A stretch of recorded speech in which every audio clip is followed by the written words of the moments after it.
Hello students, welcome to Quest Education. मैं आपका physics educator Aditya Jain और आज हम कंटिन्यू करेंगे इलेक्ट्रोस्टैटिक्स का लेसन नंबर 8। ओके, तो चलो शुरू करते हैं बिना किसी देरी के। Potential due to continuous charge distribution, ये हमने लास्ट लेसन में भी लेक्चर में देख लिया था। क्या है? For a system of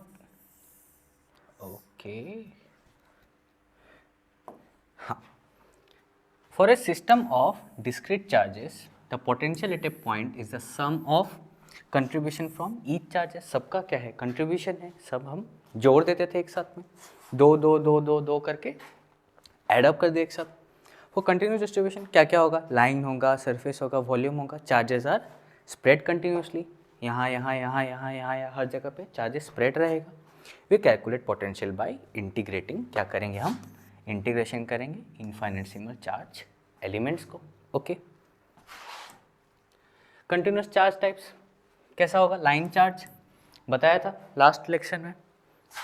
lambda क्या था हमारा? लीनियर चार्ज डेंसिटी था। फिर सिग्मा हमारा क्या था? सरफेस चार्ज डेंसिटी था। Okay, charge per unit length lambda कितना हो जाएगा? D q by d x. Infinitesimal element क्या हो जाएगा? D q equals to lambda d x. Okay, और पोटेंशियल एट पॉइंट पे कितना हो जाएगा? K lambda d x by r. इसका इंटीग्रेशन। ओके, ऐसा हमारा दिखेगा। कोई भी लाइन चार्ज होगा, ठीक है, किसी एक पॉइंट पे लेंगे हम लोग। ओके, क्लियर हो गया। नेक्स्ट आता है surface charge density, D q by D A. उसमें क्या था? डी एक्स था लाइन के लिए, लाइन एरिया के लिए एरिया आ जाएगा। Infinitesimal d q equals to sigma d a. यहाँ पे same integration sigma d a by r. एक फॉर्मूला याद हो गया, बाकी अपने आप याद हो जाएगा। ये हम गॉसियन सरफेस बनाया, ये हमारा डेल एस, ये क्या है? यानी कि डी ए। ओके, कहीं कहीं पे आपको एस भी मिलेगा, कहीं कहीं पे ए भी मिलेगा डायरेक्ट। नेक्स्ट है volume charge, rho charge per unit volume. Rho is equal to d q by d tau.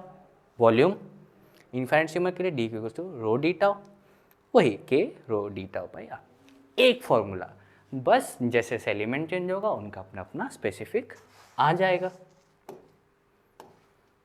की पॉइंट्स क्या है? पोटेंशियल क्या है? स्केलर है, so we add algebraically. No vector addition required. कोई वेक्टर का अभी तक काम आया नहीं आया।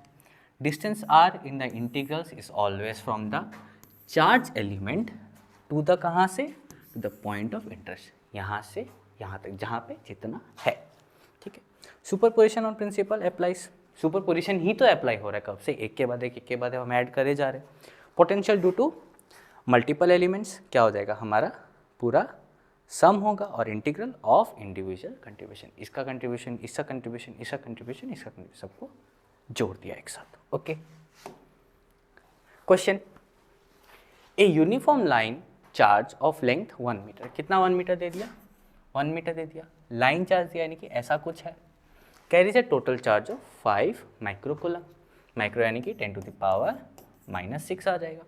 Find the potential at a point located कितने दूर? 0.5 मीटर। और कैसा होगा? परपेंडिकुलर होगा to the centre of the line. कुछ ऐसा होगा हमारा, ये हमारा लाइन चार्ज है और ये हमारा परपेंडिकुलर हो जाएगा 90 degree 90 degree. Okay, solution, linear charge density कितना हो जाएगा? लैम्डा इक्वल टू क्या था? D q by d x. हमको यहाँ पे शॉर्ट लेना ही नहीं है, तो कितना होगा? पूरा आ जाएगा q by l. 5 into 10 to the power -6 और लेंथ कितना है? 1 metre. 5 into 10 to the power -6 coulomb per metre आ गया। फिर distance from linear charge r कितना हो जाएगा मेरा?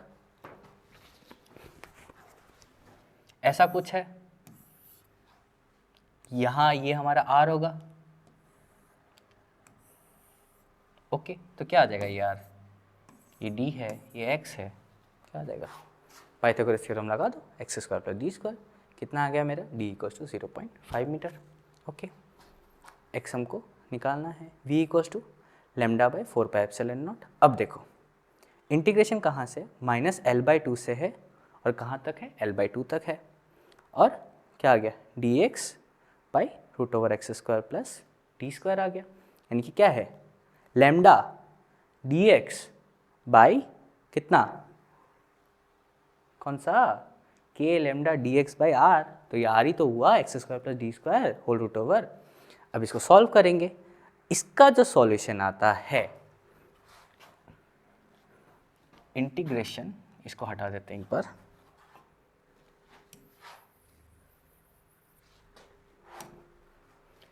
इंटीग्रेशन dx बाई, इंटीग्रेशन का साइन चेंज कर देते हैं, whole root over x square plus d square, इसका आएगा हमारा ln x plus whole root over x square plus d square, और इसका मॉड्यूलस होगा।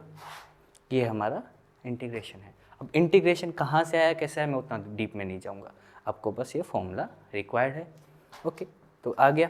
लैम्डा कितना था, 5 × 10⁻⁶ बाई 4πε0 ln आया। अब मॉड्यूलस है, -L/2 से L/2 है, तो कितना आ जाएगा, ऊपर में पॉजिटिव वाला, नीचे में नेगेटिव वाला, 0.5 प्लस 0.5 का होल स्क्वायर प्लस 0.5 का होल स्क्वायर माइनस 0.5 से 0.5 का अगेन।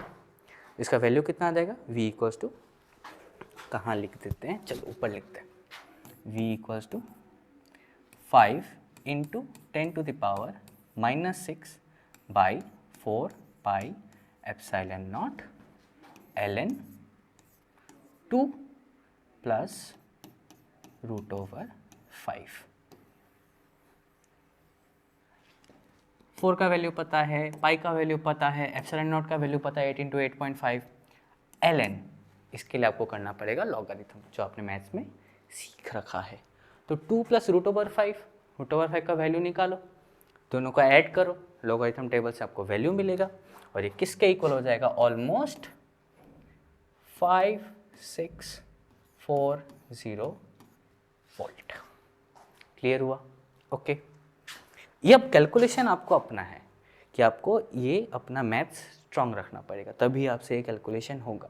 बट इसको क्वेश्चन को सॉल्व कैसे करना है, इंटीग्रेशन है, फॉर्मूला है, स्टेप बाय स्टेप आपको समझा दिया गया है। ओके, नेक्स्ट है question 2। A thin circular ring of radius r कितना हो गया, 0.2 मीटर, क्या कैरी करता है, टोटल चार्ज 2 माइक्रोकूलम। फाइंड, क्या बोला है, potential at the centre of the ring, यानी कि रिंग के ये सेंटर पे। Okay, solution, for any point on the axis the distance from each element to the centre is constant. Distance हमेशा क्या होगा, सेंटर पे कांस्टेंट ही रहेगा, रेडियस मेरा सेम ही है, तो r इक्वल टू कैपिटल R हो गया। Again 1/4πε0 dq/r, k q/r, charge कितना है, 2 माइक्रोकूलम, 2 × 10⁻⁻⁶, 4πε0, और r कितना है, 0.2 मीटर। कैलकुलेट करेंगे, हमको कितना मिल जाएगा, 90 वोल्ट मिल जाएगा। ओके, क्लियर हुआ? अब क्वेश्चन को सॉल्व कैसे करना है ये तो हम बता सकते हैं, मैथ्स आपको घर पे प्रैक्टिस करना ही पड़ेगा, मैथ्स बहुत इंपॉर्टेंट है इसके लिए। ओके, एंड आपको फर्स्ट लेक्शन में ही बोल दिया गया था कि आपको कैलकुलस, लॉगरिथम और अलजेब्रा बहुत अच्छे से आना ही पड़ेगा अगर आपको जेईई और नीट देना है, वेरी इंपॉर्टेंट। एप्लीकेशन क्या होगा, finding potential at a point due to charge wires, किसी वायर के लिए, प्लेट के लिए या शेल्स के लिए, यानी कि linear, spherical and volumetric. Calculating energy stored in capacitor, capacitor में कितना एनर्जी स्टोर्ड है, और चार्ज डिस्ट्रीब्यूशन, उसका डिस्ट्रीब्यूशन ऑफ चार्ज कैसा है, लीनियर है ना, स्फेरिकल है ना, वॉल्यूमेट्रिक है। गिना चुना 3-4 चीज ही है, एक केस में एक ही फॉर्मूला है, उसी को अब अलग अलग तरीके से अप्लाई करना है। Basis for equipotential surfaces and electric field calculation. अब ये इक्विपोटेंशियल सरफेस क्या होता है, इसके लिए आपको नेक्स्ट लेक्चर का वेट करना पड़ेगा। ओके, होप आपको सारा समझ में आया होगा। ठीक है, कोई भी अगर डाउट्स हो आप कमेंट सेक्शन में उसको कमेंट कीजिए। Okay, that's it for today students, thank you.